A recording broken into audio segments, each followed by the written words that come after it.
মই উপস্থিত আছোঁ মঙলদৈ মাছ বজাৰত আৰু আজি উৰুকাৰ দিনা মঙলদৈ মাছ বজাৰত দেখা গৈছে যথেষ্ট মাছ ইয়াতে উঠিছে, থলুৱা মাছ যথেষ্ট পৰিমাণে উঠিছে। আমি কেমেৰা পাৰ্চন ধৰ্ম অনুৰোধ জনাম, এটি যথেষ্ট ডাঙৰ ভকুৱা মাছ ইয়াতে আছে। আমি ভকুৱা মাছটো আপোনালোকক দেখুৱাবলৈ চেষ্টা কৰিছোঁ।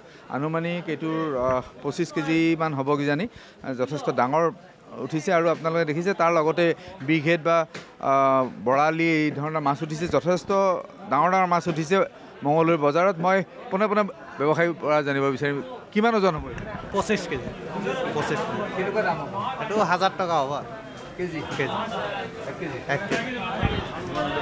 এয়া হৈছে 25 কেজি ওজনৰ এইটো ভকুৱা মাছ, আৰু এই ভকুৱা মাছটোৰ তেওঁলোকে দাম ইতিমধ্যে ঠিক কৰিছে 1000 টকা কেজি। আমি দেখুৱাইছোঁ সমগ্ৰ বজাৰখন আমি প্ৰথমতে দেখুৱাবলৈ চেষ্টা কৰিছোঁ। এই বজাৰখনত ৰৌ, বৰালি, আৰি আদি যথেষ্ট মাছ উঠিছে, গতিকে আমি দেখুৱাবলৈ চেষ্টা কৰিছোঁ আপোনালোকক। মোৰ লগত একাংশ গ্ৰাহক আছে, আমি গ্ৰাহকসকলৰ পৰা জানিব বিচাৰিম। মই আপোনাৰ পৰা জানিম, আপুনি বজাৰত আহিছে, মাছৰ কেনেকুৱা দাম দেখিছে? এতিয়া ৰাতিপুৱাৰ সময় মাঘ বিহুৰ উৰুকা, আজি ৰাতিপুৱা সময় অকণমান দাম বাঢ়ি আছে অৱশ্যে, আন দিনাতকৈ তুলনাত আজি মাছৰ দাম বেছি। কিন্তু এটা কথা আমি ক'ব লাগিব যে মাছ কিন্তু আন দিনাৰ তুলনাত যথেষ্ট ডাঙৰ মাছ আহিছে আৰু যথেষ্ট বয়স হৈছে মাছৰ, আৰু এই মাছ নিশ্চয় সুস্বাদু হ'ব। দাম অকণমান বাঢ়িছে, দাম বঢ়াৰ আচলতে অলপ লাহে লাহে কমি আহিব। এতিয়া প্ৰথম অৱস্থাত তেওঁলোকে বঢ়াইছে আৰু আমি আশা ৰাখিছোঁ। আৰু ব্যৱসায়ীসকলকো আমি এইবোৰ সাধাৰণ এইবোৰ থলুৱা মাছ, প্ৰায়ভাগে থলুৱা মাছ আমি দেখিছোঁ ইয়াত। মানে বহুত বছৰ ধৰি পুহি ৰাখিছে মাছে মানুহে, আৰু কৃষকসকলে, মৎস্য ব্যৱসায়ী, মৎস্য উৎপাদনকাৰীসকলে আশা কৰিছে বিহুত আমি ভাল মাছ বিক্ৰী কৰিম ডাঙৰ। আজি 25 কেজি ওজনৰ ভকুৱা ইয়াত ওলাইছে, তাতকৈ ডাঙৰো মাছ ওলাইছে ইয়াতে। গতিকে ভালো লাগিছে, মন প্ৰাণ ভৰি পৰিছে। আজি বিহুৰ বতৰ, আমি মাছ ক্ৰয় কৰিব কাৰণে আহিছোঁ। আপুনি কি মাছ ল'ম? মই ডাঙৰ ভকুৱা ল'ম বুলি ভাবিছোঁ। হয়, ধন্যবাদ। এই ধৰণে আমি দেখুৱাইছোঁ আপোনালোকক, সমগ্ৰ মাছৰ বজাৰখন দেখুৱাইছোঁ। এয়া হৈছে যথেষ্ট থলুৱাভাৱে আমাৰ অঞ্চলত যি উৎপাদন হোৱা এয়া মাছ। এয়া আপোনালোকক দেখুৱাইছোঁ আমি চিতল দেখুৱাইছোঁ, যথেষ্ট ডাঙৰ ডাঙৰ চিতল মাছ ওলাইছে এইবাৰ। আমি দেখুৱাইছোঁ এয়া যথেষ্ট ডাঙৰ ডাঙৰ চিতল মাছ উঠিছে, জঁপিয়াই আছে মাছবোৰে। গতিকে মাছবোৰৰ আমি প্ৰথমতে দাম জানিব। এইবুলি চিতলৰ কি দাম হ'ব? এতিয়া আপোনাৰ 900, 1000 এনেকুৱা দাম হ'ব আৰু। এইটো 4 কিলো 5 কেজি। হয়, এইগিলা 900, 1000 ডাঙৰো আছে, 8 কেজি 9 কেজি আছে। দেখুৱাইছোঁ মই, আৰু আছে, আমি আৰু লোকৰ পৰা জানিব বিচাৰোঁ। আপোনাৰ তাত এই যে মাছবিলাক দেখিছোঁ, এইবিলাক লোকেল আমাৰ সব লোকেল, আমি বাহিৰৰ পৰা মাছ নানো। কি মাছ আছে? আমাৰ ইয়াতে আৰি আছে, ৰৌ আছে, চিতল আছে, এনে অসমীয়াত বাহু বুলিও কয় ইফালে, তো আমাৰ ইয়াতে ভকুৱা বুলি কয়। আৰু চিতল কিমান? চিতল মোটামুটি 10 কেজি লাগি আছে আৰু ডাঙৰ। আৰু আৰি 8 কেজি, 8.5 কেজি।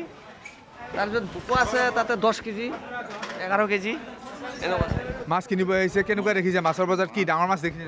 মাছটো ডাঙৰ মাছ দেখিছোঁ বাৰু, ইয়াতে আৰি মাছ দেখিছোঁ, এই চিতল দেখিছোঁ। এতিয়া চাওঁ, দাম এতিয়া আহি পাইছোঁহে, চাওঁ ৰচোন কোনে কি দাম কয়। মানে আমাৰ লোকেল মাছ যথেষ্ট, লোকেল মাছ আমাৰ ইয়াতে এইখিনিতো, এইটো পাৰ্টতো লোকেল মাছেই, সেইটো পাৰ্টত অকণমান হেৰি আছে, চালানী মাছ আছে, কিন্তু এইটো পাৰ্ট গোটেই লোকেল মাছেই আছে আমাৰ। আজি আপুনি কি ল'ম বুলি ভাবিছে? চাওঁ এতিয়া দামেৰে পালে আৰি এটা আৰু ভকুৱা এটা ল'ব লাগিব। এয়া হৈছে আমি মাছ বজাৰৰ পৰিৱেশ আমি দেখুৱাইছোঁ, সমগ্ৰ বজাৰখন দেখুৱাইছোঁ।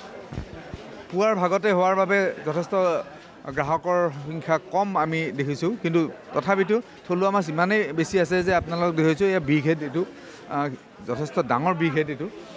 গতিকে এই ধৰণৰ মাছ ইয়াতে যথেষ্ট আছে, আৰু এই মাছসমূহ আপোনালোকে দেখিছে।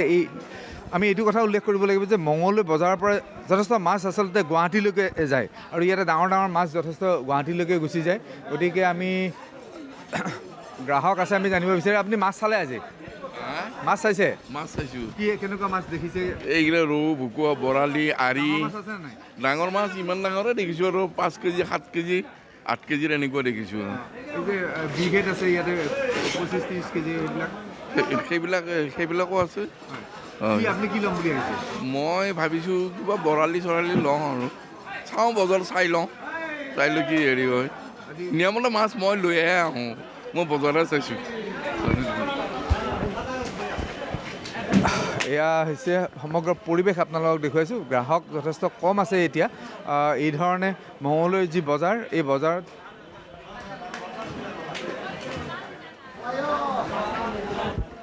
এয়া হৈছে মঙলদৈ বজাৰৰ পৰিৱেশ আৰু আপোনালোকক বজাৰৰ পৰিৱেশ দেখুৱালে আৰু মঙলদৈ বজাৰত এইবেলি যে যথেষ্ট ডাঙৰ মাছ উঠিছে অন্য বাৰৰ দৰে সেয়া আপোনালোকে দেখিলে আৰু উৰুকাৰ নিশা সকলোৱে লগে ভাগে এই মাছে মাংসই যি ভেলাঘৰত খাব তাৰ কাৰণে ইয়াতে ইতিমধ্যেই মাছৰ যথেষ্ট প্ৰয়োজন হৈছে সেই হিচাপে গ্ৰাহকো ধীৰে ধীৰে আহিব লৈছে বজাৰলৈ